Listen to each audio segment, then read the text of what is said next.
शाश्वत धवल कीर्तिधर युग प्रधान आचार्य प्रवर के चरण में वंदना। ज्ञान की गंगोत्री श्रद्धेया साध्वी वरा के चरण में वंदना। आज के कार्यक्रम के हमारे मुख्य वक्ता वास्तु शास्त्र विशेषज्ञ स्वरवेत्ता भाई उमेद जी दुगड़, जिनको कई बार सुनने का काम पड़ा, लगता है कंठों में सरस्वती विराजमान है।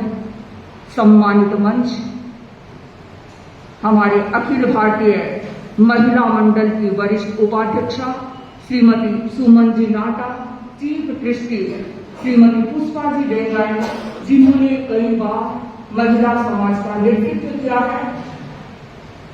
बंधुओं बहनों, किसी ने बहुत सुंदर कहा है, जीवन है ये पूरा कागज, लिख दो उस पर एक कहानी।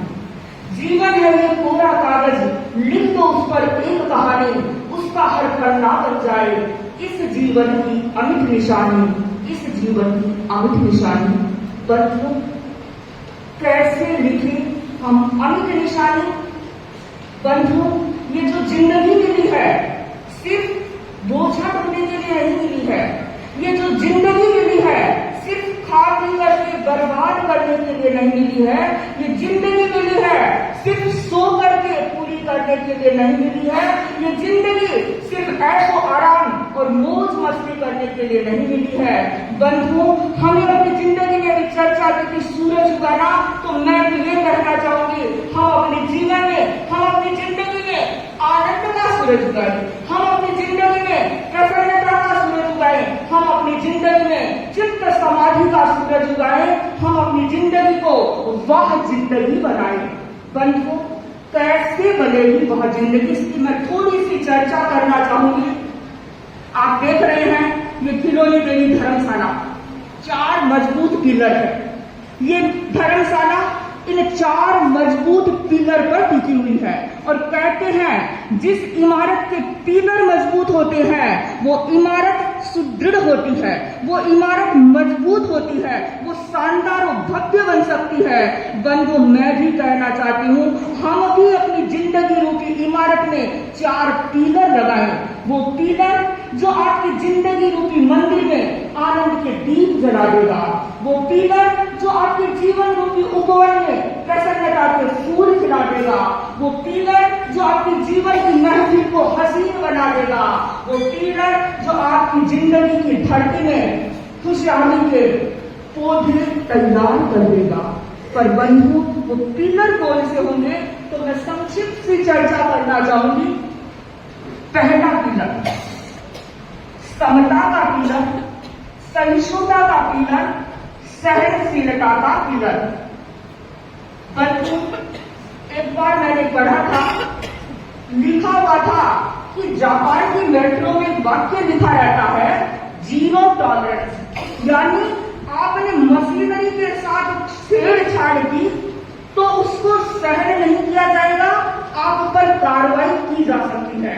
बंधु, मैं सोच रही हूँ वो जापान की मेट्रो हो या भारत की मेट्रो, 0 टॉलरेंस से चल सकती है, पर हमारी जो जीवन की मेट्रो है वो 0 टॉलरेंस से कभी नहीं चल सकती।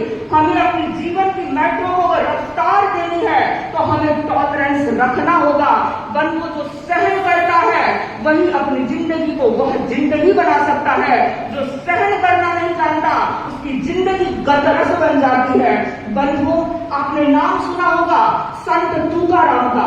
वो हमारे जैसे संत नहीं थे, आपके जैसे गृहस्थ थे, लेकिन वो संत कहलाए।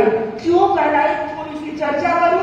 उनकी पत्नी, आप बैठे हैं सब ध्यान से सुनना, पत्नियां ही है सब लोग। जो संत तुकाराम है उनकी पत्नी बड़ी गुस्सेल थी, बड़ी शॉर्ट टेम्पर थी, झगड़ा तो थी, लड़ाई करने वाली थी। और बंधु, इतना झगड़ा करते लेकिन तुकाराम थे कभी बोलते ही नहीं थे, शांत रहते थे। सब तुकाराम हो गया। बंधु, चुप रहता था, कुछ भी नहीं बोलता था। बंधु, एक दिन पत्नी ने कहा कि आज तो खेत जाओ और गन्ने लेकर आओ। बंधु कुछ नहीं बोला। पत्नी ने आज्ञा दी और वो खेत चला गया। और आपको आज्ञा देंगे तो सोचना है। वो खेत गया और दोपहर को जब घर में आया तो एक गन्ना लेकर आया, सिर्फ एक गन्ना। बंधु पत्नी की टोरियां चढ़ गई और पारा 7वें आसमान पर चढ़ गया। कहा क्या कर रहे हो, सुबह गए अभी आए हो और एक गन्ना। उसने कहा भगवान एक गन्ना नहीं, मैं तो पूरा बंडल लेकर आया था, गट्ठर लेकर आया था। कहा गया कि रास्ते में बच्चे मिले थे, उन्होंने कहा अंकल गन्ना मुझे भी दो ना, तो मैंने उनको गन्ना दे दिया। सारे गन्ने चले गए, सिर्फ एक ही गन्ना बचा है। बंधु उस पत्नी ने उस गन्ने को लिया, हाथ में पकड़ा और तुकाराम की पीठ पर इतने जोर से मारा कि उस गन्ने के 2 टुकड़े हो गए। बंधु सोचिए, आप और मैं भी होती, आप और हम उस जगह पर होते तो पता नहीं क्या करते। पर तुकाराम ने क्या किया, नीचे झुका, दोनों टुकड़ों को उठाया और हंसते हुए कहा वाह भगवान कितना ध्यान रखती है, मुझे 2 टुकड़े नहीं करने पड़े, तूने 2 टुकड़े कर दिए, ले एक तू चूस ले और एक मैं चूस लेता हूं। बंधु ओम तो बोल दीजिए, ऐसा संत बंधु तभी वो संत बना। बंधु जैसे ही तुकाराम की पत्नी ने ये शब्द सुने, वो चरणों में झुक गई और कहा आज के बाद में कभी मैं ऐसा काम नहीं करूंगी। और बंधु उनकी जिंदगी वाह जिंदगी बन गई। तो मैं भी यही कहना चाहती हूँ, अगर हम अपनी जिंदगी को वाह जिंदगी बनाना चाहते हैं, हमारे मन को समाधिस्थ रखना चाहते हैं, तो हमें सहनशीलता के दामन को थामना होगा, इस पिलर को मजबूती देनी होगी। दूसरी चर्चा करूं, दूसरा पिलर होगा धैर्य का पिलर, पैसेंस का पिलर। आज कितना पैसेंस है आप और हम सब जानते हैं। बंधु थोड़ी सी बात, पूरी बात तो सुनते नहीं है, आधी बात सुनी उससे पहले बोलने लग जाते हैं। आवाज बीच आगे बैठकर बात नहीं करेंगे। थोड़ी सी बात सुनते ही नहीं है, उससे पहले तो हम गर्म मिजाज बन जाते हैं, धीरज ही नहीं है। और बंधु सच मानिए, जिसके भीतर धीरज नहीं है वो कभी भी सफलता के शिखर पर आगे बढ़ ही नहीं सकता। वैज्ञानिक कहते हैं कोयला और हीरा परमाणु एक ही होते हैं। जो जल्दी खोद लिया जाता है कोयला होता है, और जो देर तक खोदा जाता है, नीचे तक खो जाता है, वो हीरा बनता है। अगर हीरा चाहते हैं तो धीरज रखना होगा। बंधु धीरज रखता है वही एवरेस्ट पर चढ़ सकता है। आपने नाम सुना है हिलेरी का।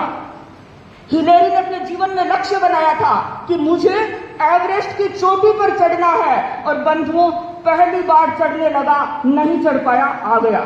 दूसरी बार चढ़ने लगा, नहीं चढ़ पाया, फिर आ गया। बंधुओं तीसरी बार चढ़ने लगा, आधे से ज्यादा चढ़ गया, लेकिन पूरा नहीं चढ़ पाया, फिर नीचे आ गया। दोस्त बैठे हुए थे, पूछा हिलेरी अब क्या करोगे?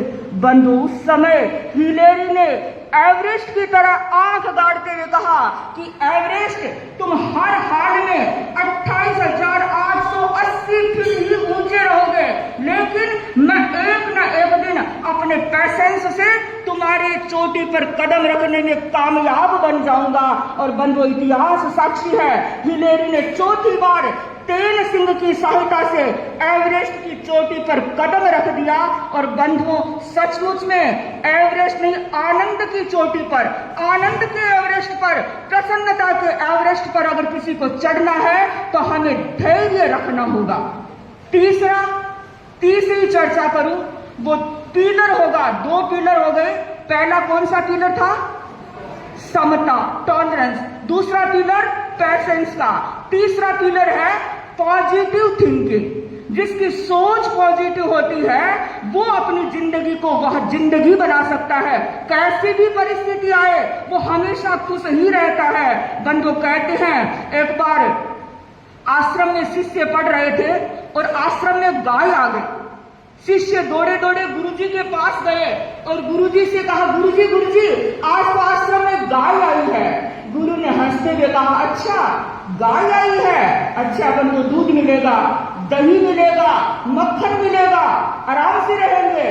बंधु शिष्य चले गए और 10 दिन के बाद वो गाय चली गई और वहां से हो गए शिष्य दौड़कर फिर आए कि गुरुजी वो तो गाय चली गई। गुरु ने हंसते हुए कहा, अच्छा है, गोबर पोथा नहीं उठाना पड़ेगा। बंधु, ये होती है सोच पॉजिटिव। जिसकी सोच पॉजिटिव होती है वही आनंद से रह सकता है। तो हम सुने नहीं, अपनी सोच को पॉजिटिव बनाए। और चौथा पिलर कहना चाहूंगी, वो पिलर है संतोष का पिलर। जो व्यक्ति अपने जीवन में कभी संतोष धारण नहीं कर सकता, वो कभी आनंद से नहीं रह सकता, कभी शांति से नहीं रह सकता, वो हमेशा बेचैन ही रहता है। कितना भी मिल जाओ, कहा है कांटों के बीच रहकर भी गुलाब सूखी है, कांटों के बीच रहकर भी गुलाब सूखी है, और दिल्ली के इन ऊंचे ऊंचे टावर्स में रहकर भी इंसान दुखी है। हाथ में ब्रासलेट, गले में चैन है, देख लीजिए, हाथ में ब्रासलेट, गले में चैन है, फिर भी कहता है मन बेचैन है, फिर भी कहता है मन बेचैन है। तो बंधुओं, ये बेचैनी तभी दूर हो सकती है जब हम संतोष धारण करेंगे। तो मैं यही कहना चाहूंगी कि हम इन 4 पिलरों के माध्यम से अपने जीवन को वह जिंदगी बनाएं, हम अपने जीवन में समाधि का अनुभव करें। बंधु, महिला मंडल ने कहा हम अपने उत्तरार्ध को खुशहाल रखें, और मुझे तो लगा उत्तरार्ध को ही क्यों, हमें तो पूरी जिंदगी को खुशहाल रखना है। अगर पूरी जिंदगी को खुशहाल रखना है तो इन पिलर के माध्यम से हम आगे बढ़ते रहे। इन्हीं भावों के साथ ओम अरहम ओम।